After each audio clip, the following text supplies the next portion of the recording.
Great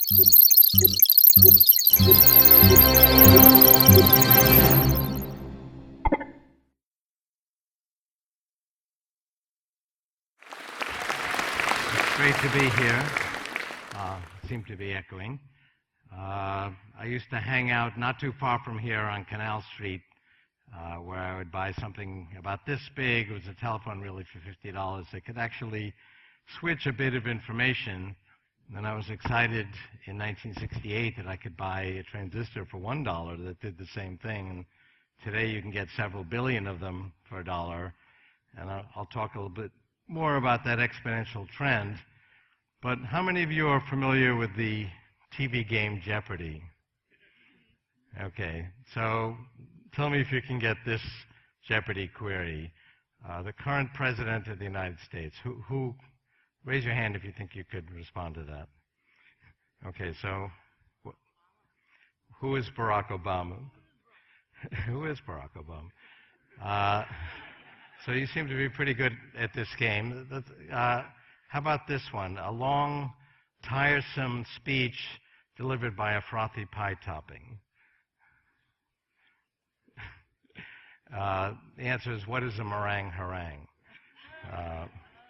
How about this one? A garment worn by a child, perhaps aboard an operatic ship. You got it. What is a pinafore? Anyway, Watson, the IBM computer, got these correct, and the two best human players in the world got them wrong. Watson also made some stupid mistakes, but Watson got a higher score than the best two human players put together. And this is not a narrow task. It involves understanding pretty subtle forms of language, metaphors, puns, similes, jokes, and involves having some command of all of human knowledge. And the knowledge that Watson has was not hand-programmed by the scientists in some language like Lisp. Watson actually got that by reading Wikipedia and several other encyclopedias, 200 million pages of natural language documents. And it can kind of go through all of that in 3 seconds and respond to these queries. I made a prediction in the early 80s that by 98, a computer would take the World Chess Championship. And I also predicted that when that happened, we would immediately dismiss chess as being of any importance. And both of those things happened then in 97. Deep Blue defeated Kasparov, and people said, nah, it's not a big deal. Of course, a computer can play a good game of chess. It's a logic game. Computers are logic machines. That's to be expected, but what they will never do is understand the vagaries, subtleties, ambiguities of human language.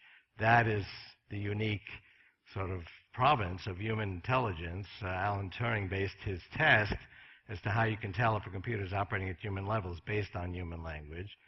So this is a pretty significant milestone, that a computer can actually master this language-based game, which is filled with these kind of very subtle forms of language. So AI, which is maybe another word for Juan Enrique's big data, really getting intelligence out of all the information that's out there in the world, is getting some real traction. It's an interesting observation on human behavior that when I make these predictions, I predicted systems like Siri and Google Now, the Google self-driving cars in my 1999 book, that these would emerge around 2009, 2010, and people thought that was nuts. Now that it happens, people just shrug their shoulder and figure they've always been around. I mean, this is how technology evolves. When something first is introduced, like Siri, people say, it's not a big deal, it doesn't really work that well. It's making all these mistakes. A few years later, it works really well, and then people say, it's not a big deal. That's been out for years. But we're making exponential gains in both hardware and software. I'd like to touch on that.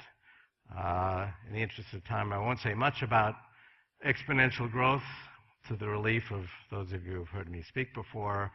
But it's hard to avoid the concept, because our intuition about the future is not exponential, it's linear. When we walked through the fields 1,000 years ago, we said, okay, that animal's going that way, I'm going this way in the path, we're going to meet up at that rock, I think I'll go a different way. It turned out to be good for survival. these predictors of the future got hardwired in our brains. That's why we have a brain, is to predict the future, to anticipate the consequences of our actions and inaction. But those built-in predictors are linear. We assume that animal is going to keep going at the same speed. That was a good assumption. But the progression of information technology is exponential. And I'll say just a word about what that means. But here's what I wanted to cover today. Any questions on any of this?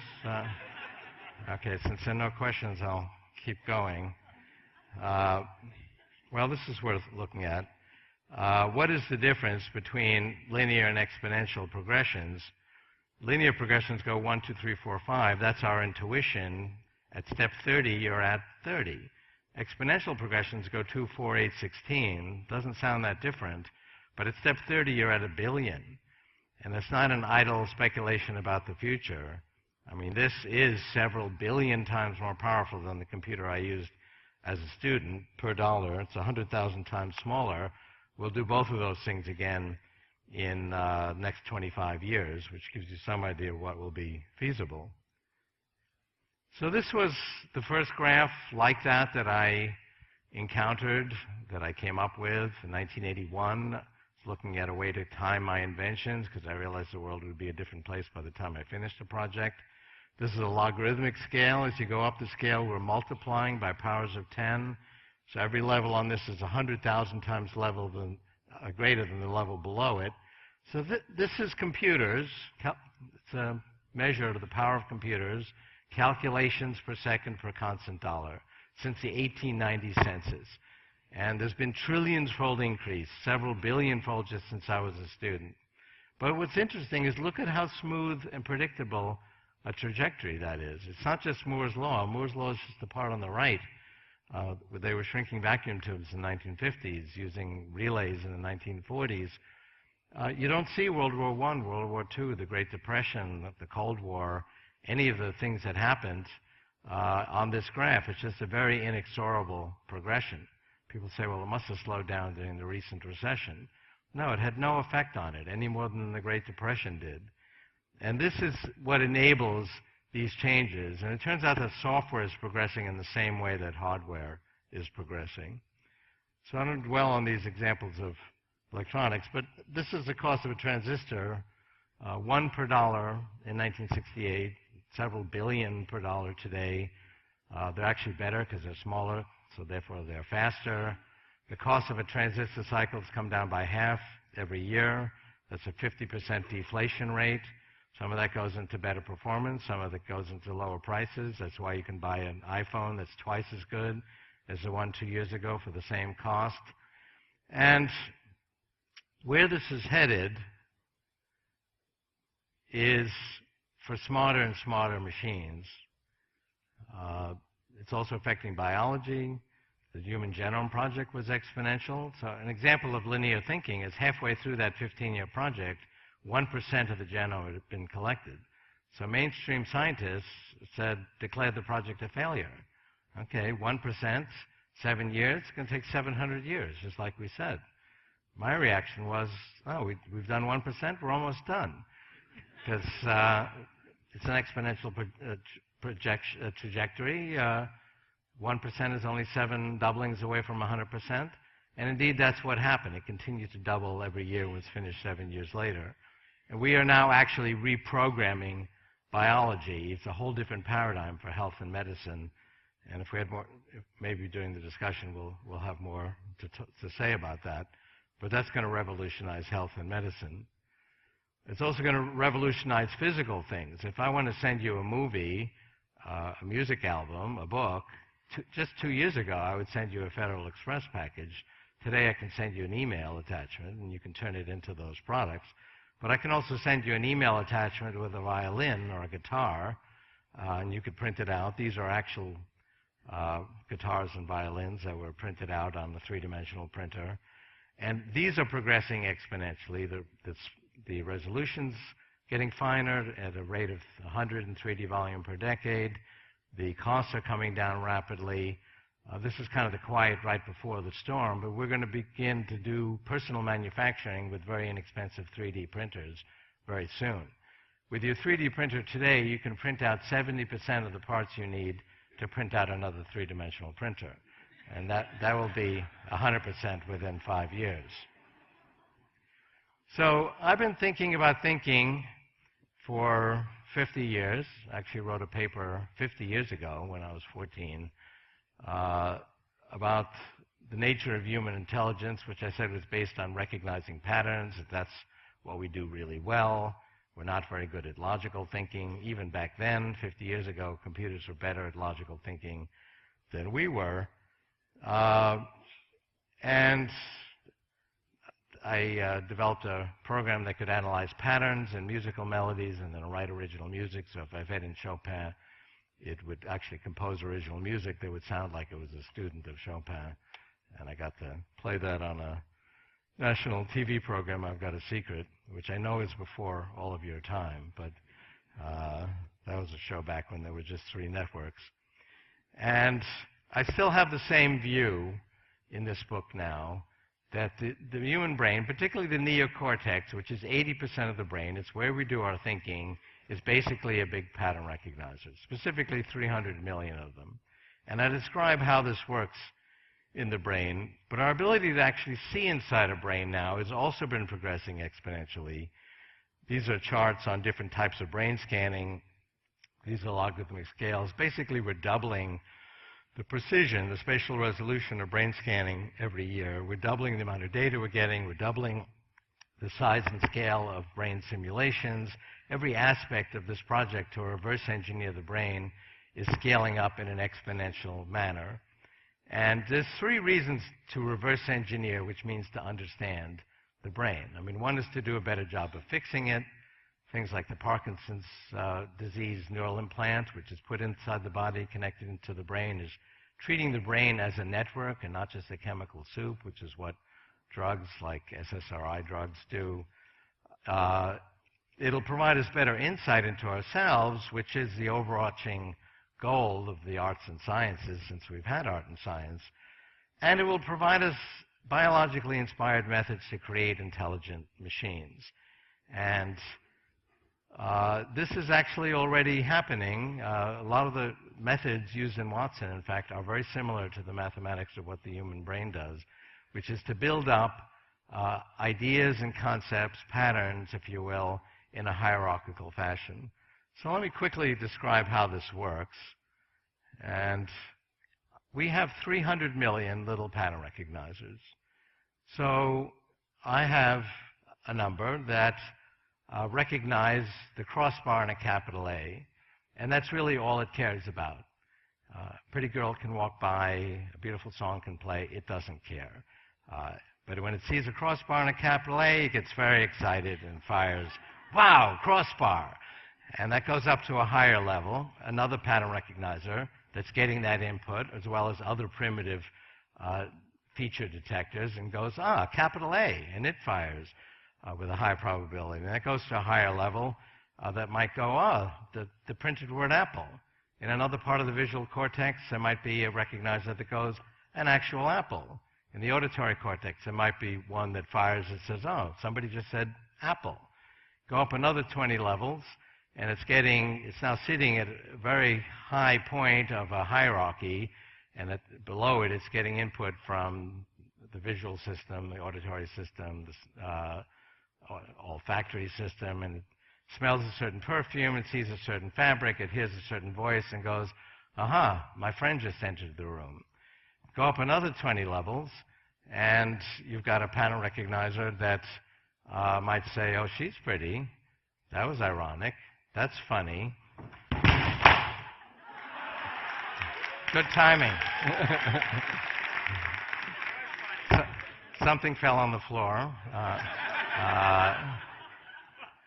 So you probably think that those high-level pattern recognizers, beauty, humor, are much more complicated than the ones that just recognize the edge of an object or crossbar and a capital A, but they're actually the same, except that the high-level ones are just sitting in a different position in that grand hierarchy. I talk about in the book this girl who had brain surgery, and she was conscious. You can be conscious during brain surgery because there are no pain receptors in the brain. And whenever the surgeons triggered a particular spot in her neocortex, she would laugh. And they thought maybe they're triggering some laugh reflex, but they quickly discovered, no, they're actually triggering the perception of humor. She just found everything hilarious whenever they triggered this spot. You guys are so funny, just standing there was a typical remark. And these guys were not funny. So now she obviously has more than one spot that recognizes humor. We have tremendous redundancy in general. I've got lots of pattern recognizers that recognize a crossbar and a capital A. But they're all organized in this grand hierarchy. So where does this hierarchy come from? We're not born with it. The subtitle of the book is The Secret of Human Thought Revealed, and that is the secret. The neocortex recognizes these patterns that it actually sees in its own experience and then wires itself up in this hierarchy. So I have a 1-year-old grandson now, and he's already laid down several layers of this hierarchy. We can actually learn one conceptual level at a time. That's why it takes a long time to get up to high-level concepts like irony, and many civilizations actually never got to understanding irony, which is unfortunate. But so we create this. Our brain creates our thoughts create our brain. We can actually see this on brain scans. And all of these recognizers are the same. Some of the best evidence for that came out just as I was sending the book out. For example, what happens to the visual cortex, which is this region that processes visual information? Actually, V1, particular region that's the first region, handles the lowest level patterns in visual images, like the crossbar on a capital A or the edge of an object. What happens to that in a congenitally blind person who's not getting any visual information? It actually gets taken over by the frontal cortex, which deals with high-level language concepts like beauty and irony, to help it with those high-level concepts, showing that these low-level pattern recognizers are actually the same thing. They're capable of handling high or low-level features, as the case may be. It just depends on where they actually wire themselves to be in this hierarchy. That's why you can learn a new skill that might be wiped out in a stroke or a brain accident. You actually learn it with another region of the neocortex.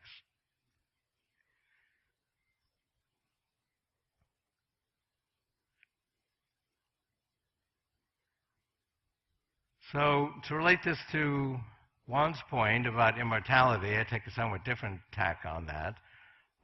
We are reprogramming our biochemistry, and we're using our intelligence to do that. We're already smarter than we used to be because we are merged with our technology. I mean, this device on my belt makes me smarter. I felt like a part of my brain went on strike during that one-day SOPA strike. And ultimately, they will go inside our bodies and brains because shrinking in size is another exponential progression. But I think that's a distinction without a difference. Even if they're outside our bodies, they are extensions of who we are. But as we actually learn how the neocortex works, how the intelligence really functions, we can use those as biologically inspired to create machines that will match human intelligence. I've been very consistent at predicting 2029 as a point where computers will match human intelligence in the ways that humans are superior today, and then combine that with a tremendous scale of computers. And remember, Watson actually does not do as good a job as you would reading one page of Wikipedia, but it read 200 million pages, something you and I can't do, and has total recall on all that information. So that's going to be a very powerful combination, but it's not an alien invasion of intelligent machines to compete with us and displace us. We create these tools to extend our reach. Ever since we couldn't reach fruit in a higher branch, we created a tool to extend our physical reach. We already extend our mental reach. We will make ourselves smarter by combining with this technology. That's the only way we could keep up, actually, with the exponential growth of knowledge itself. And one of the things that we're going to be able to do is improve our own health. We're already doing that. And we will also be able to back up our mind file, which is actually a frightening thing that we can't do that today. I'm upset when somebody tells me they're not backing up their notebook computer or their phone. A friend of mine actually just recently lost a novel because her notebook was stolen off a train. But generally speaking, non-biological intelligence is backed up. But we do have very important information. It's not a metaphor in our brains which is basically this whole hierarchy I told you about, and the patterns in each of those recognizers. That's actual data. We ultimately will be able to capture it, back it up, restore it if we need to, actually expand our thinking in the cloud. That's where we're headed. Consider that if you do something interesting with this, like a search, translate a language, ask Siri or Google now a question, it doesn't take place in this box. It goes out to the cloud. Ultimately, everything is going to take place in the cloud. This is a gateway to the cloud. We will put gateways to the cloud in our brains. So 300 million pattern recognizers, is that a big number or a little? It was big compared to other mammals. Only mammals have a neocortex. It was the enabling factor that permitted the evolution of language and art and science and invention. So it was big from that perspective, but it's also very limiting. We might want to have 1 billion or 10 billion or 100 billion pattern recognizers for 3 seconds, just like you might use a million computers for 3 seconds when you're doing a complex search. We'll have that opportunity by putting gateways to the cloud inside our brains. That's a 2030 scenario, but that's where we're headed. Is that a form of immortality? Maybe that's, the combination of tattoos and big data, I think, was a very good metaphor for what I'm talking about. Thank you very much.